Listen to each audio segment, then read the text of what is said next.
Mes très chers frères, sachez que la patience lors de la colère, et la douceur lorsqu'on nous fait du mal, et le pardon lorsqu'on agit mal envers nous, est un degré très élevé et une qualité très noble, dont seuls les gens patients, guidés et à qui Allah a accordé la réussite sont capables d'accomplir. Allah dans le Coran nous dit, la bonne parole n'est pas égale à la mauvaise, mets en avant celle qui est meilleure. Tu verras alors que celui qui a avec toi une animosité, qui est ton ennemi, deviendra comme si c'était un ami chaleureux. Mais ceci n'y parvient que ceux qui sont patients, et ceci n'y parvient que ceux qui sont doués d'une part immense.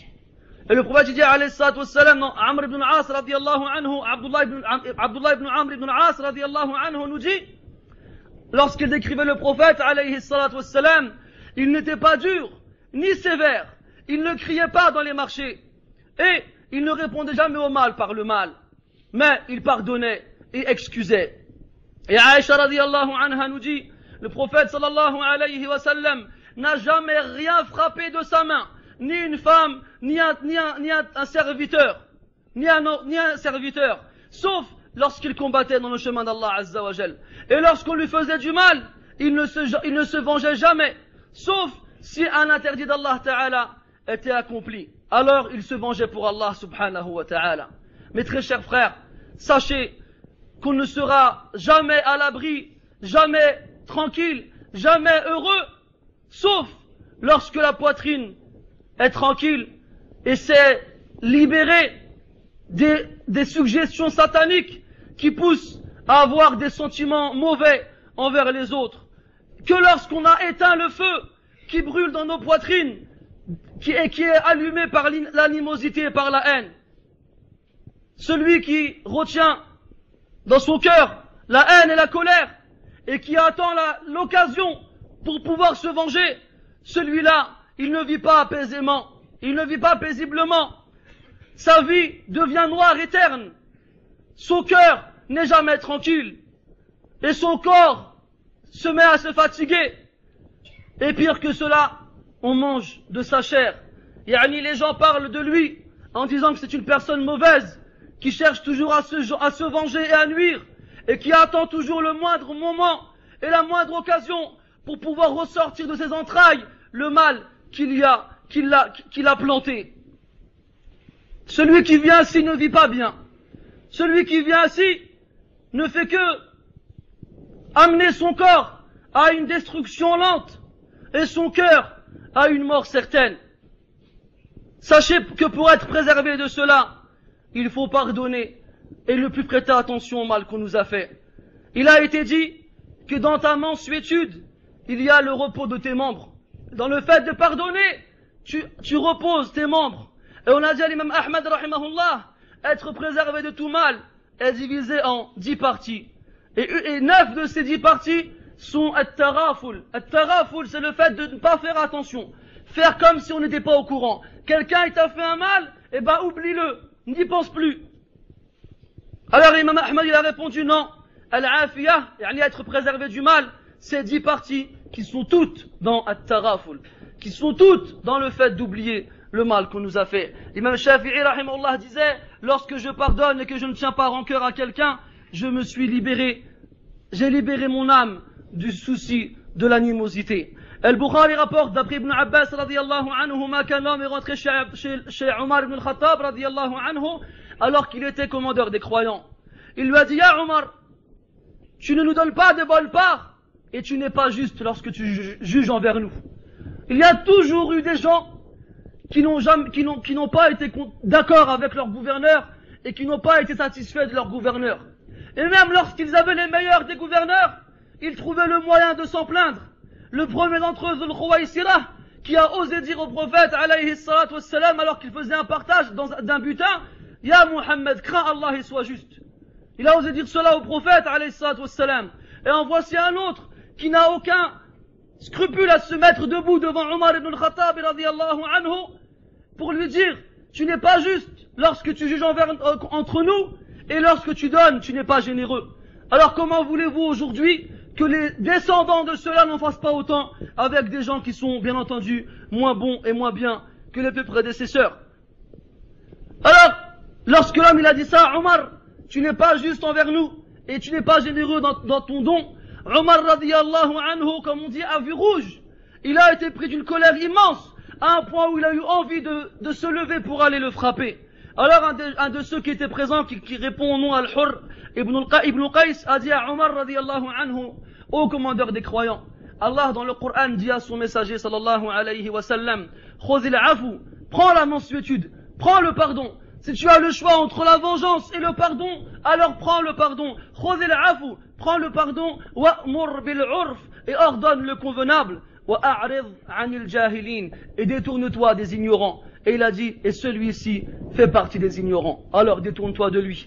Et Omar radiyallahu anhu, lorsqu'il a entendu l'homme réciter ce verset, s'est arrêté tout de suite.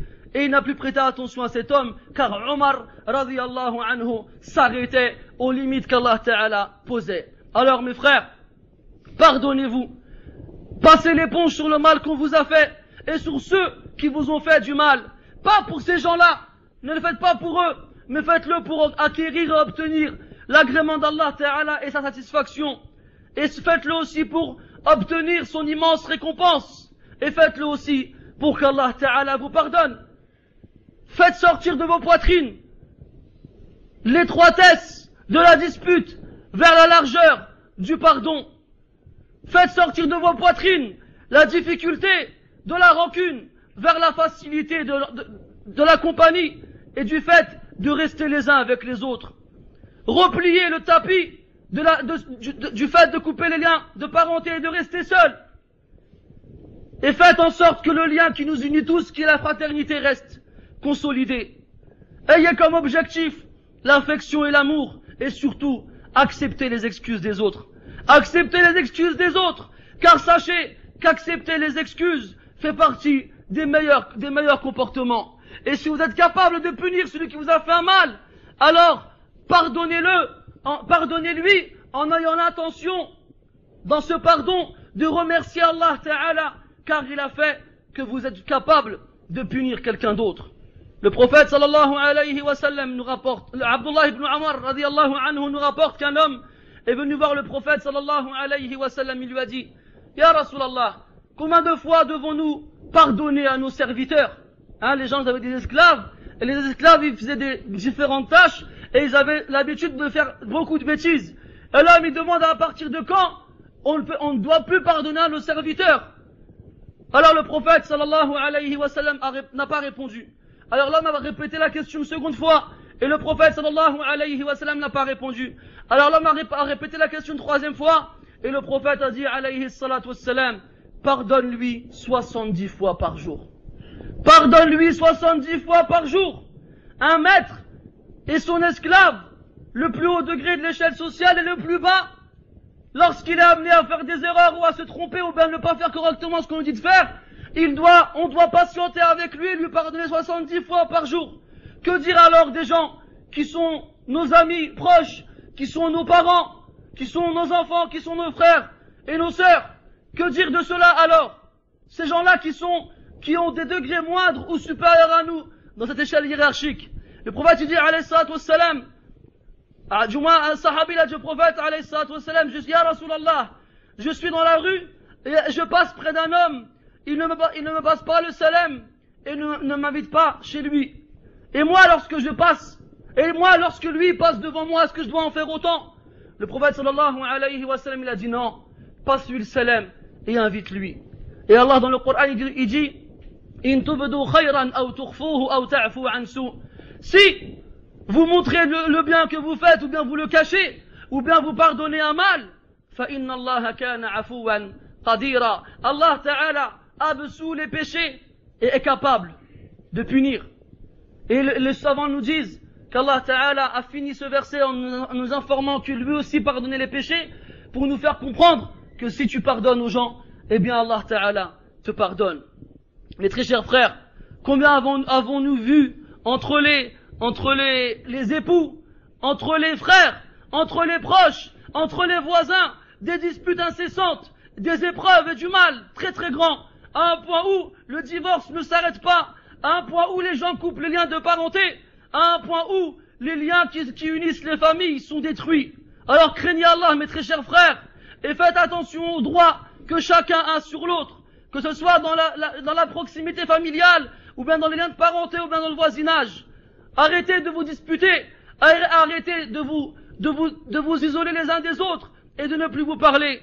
Sachez et répondez au mal par le bien, et Allah Ta'ala vous apportera la victoire. Dans le Coran, Allah Ta'ala nous informe qu'Abu Bakr radiallahu anhu avait un cousin qui répond au nom de Mistah ibn Usatha radiallahu anhu. Cet homme-là habitait à la Mecque, et lorsqu'il a fait l'émigration à Médine, il a laissé tous ses biens à la Mecque, il n'avait plus rien. Alors Abu Bakr radiallahu anhu s'occupait de lui financièrement, il lui donnait de quoi vivre, et il patientait avec lui. Jusqu'au jour où il y a eu l'histoire où Aïcha radiallahu anha a été accusée injustement d'avoir commis l'adultère. Et il y a des hypocrites qui ont fait tourner ce bruit dans le Médina, et certains parmi les musulmans y ont cru et ont participé à la propagation de ce bruit. Parmi eux, Mistah ibn Usatha radiallahu anhu. Alors lorsqu'Allah Ta'ala a innocenté Aïcha dans le Coran, alors Abu Bakr radiallahu anhu en a voulu à Mistah et lui a coupé les vivres. Il lui a coupé les vivres et ne lui a plus donné ce qu'il lui donnait auparavant. Alors Allah Ta'ala a fait descendre le Coran. Il a dit وَلَا يَأْتَلِ أُولُو الْفَضْلِ مِنْكُمْ وَالسَّعَةِ, et que ceux qui sont généreux parmi vous et qui ont de l'argent ne jurent pas qu'ils ne donneront plus à leurs proches, aux pauvres et à ceux qui ont migré fi sabilillah. Et Mistah jouissait de ces trois qualités. Il était proche d'Abu Bakr dans la famille, il était pauvre car il n'avait plus aucune fortune, et il avait émigré fi sabilillah. Et Allah dit juste après وَلْيَعْفُوا وَلْيَصْفَحُوا, qu'ils passent l'éponge et qu'ils excusent. أَلَا تُحِبُّونَ أَنْ يَغْفِرَ اللَّهُ لَكُمْ, n'aimerez-vous pas qu'Allah vous pardonne? N'aimerez-vous pas qu'Allah vous pardonne? Et Allah est certes pardonneur et miséricordieux. Et Abu Bakr radiallahu anhu, lorsqu'il a entendu ce verset, il a dit Bala nuhibbu dhalika ya Allah. Oui ya Allah, nous aimons cela. Oui ya Allah, nous aimons que tu nous pardonnes, et nous voulons que tu nous pardonnes. Est-ce qu'il y a quelqu'un ici qui n'a pas ceci dans sa tête et dans son cœur chaque fois qu'il fait une action pour Allah Azza wa Jal? Est-ce qu'il n'y a pas quelqu'un ici qui aimerait arriver devant Allah Azza wa Jal et entendre de lui dire Ya Abdi, je t'ai pardonné, Ya Abdi, je te fais miséricorde, je te fais rentrer au paradis? Alors Ya Akhi, qu'est-ce que tu sais? Est-ce que tu sais qu'Allah va te pardonner? Tu ne le sais pas. Alors mets de ton côté tout ce que tu peux pour qu'Allah Azza wa Jal te pardonne. Et sache que parmi les meilleures actions qui font qu'Allah te pardonne, c'est que tu pardonnes les autres, c'est que tu pardonnes aux autres. Est-ce que tu as pensé, Ya Akhi, au cas où tu ne pardonnerais pas à quelqu'un, que peut-être tu serais la cause pour qu'Allah Ta'ala le fasse brûler en enfer? Est-ce que tu as pensé? Est-ce que tu seras satisfait de voir cette personne en train de brûler en enfer et en train d'être déchirée par la douleur, et que ce soit ton frère, ou bien ton ami proche, ou bien ton fils, ou bien ton épouse, ou bien tes enfants ou autres, et tu le vois brûler en enfer, et que son corps s'éparpille en cendres, et l'entendre brûler, et l'entendre hurler et vociférer de douleur? Est-ce que tu serais satisfait de cela? Non, je ne le crois pas. Sachez mes frères, qu'Imam Ahmad rahimahullah a dit qu'Allah Ta'ala dans le Coran il nous dit: ô vous qui avez cru, sachez qu'il y a parmi vos épouses et vos enfants des ennemis pour vous. Mais alors prenez-y garde. Mais si vous pardonnez, si vous excusez, si vous passez l'éponge, alors Allah est pardonneur et miséricordieux. Et Allah tabaraka wa ta'ala a évoqué les épouses et les enfants, car ce sont ceux qui sont le plus proches de nous et le plus longtemps.